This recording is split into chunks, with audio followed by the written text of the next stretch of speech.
நமக்கு அரிசி எப்படி உருவாகுது அதோட வழிகளை தான் இன்னைக்கு பார்க்க போகிறோம். கவனமாக பாருங்கள். ஃபஸ்ட்டு டின்னை அடுப்பில் வச்சிடணும். அதுக்கடுத்து போதுமான அளவு தண்ணியை ஊற்றணும், பாதி டின்னுக்கு மேலே. வேறு நெல்லையும் ஃபுல்லும் கொட்டிடணும்.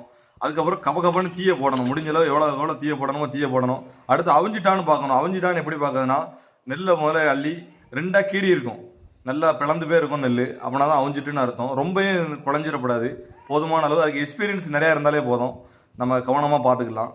நல்லா முடிஞ்ச அளவு டபிலேருந்து ஒரு நெல் விடாமல் தட்டிடணும். ஒரு பருக்க கூட இருக்கக்கூடாது நெல். அப்படின்னா தான் கரெக்டாக இருக்கும். அடுத்த ஆட்டாக அவியும் போது மொத்தம் 6 டின்னு அவிச்சோம். இன்னைக்கு பழக்கமாக 9 டின்னு 8 டின்னு வரை வைப்போம். இன்றைக்கி 6 டின்னு தான் வச்சோம். வெயில் பயங்கரமாக அடிச்சுது.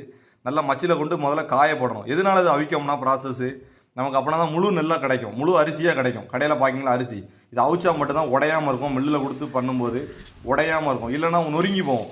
அரிசி பூரா அரை தான் ஆயிரும். அதனால தான் இந்த ப்ராசஸ் பண்ணுவோம். ரொம்ப கடினமானது தான். தெரியாதவங்களுக்கு முடிஞ்ச அளவு ஷேர் பண்ணி விடுங்க. அப்படின்னா நிறைய பேருக்கு போய் சேரும். அரிசி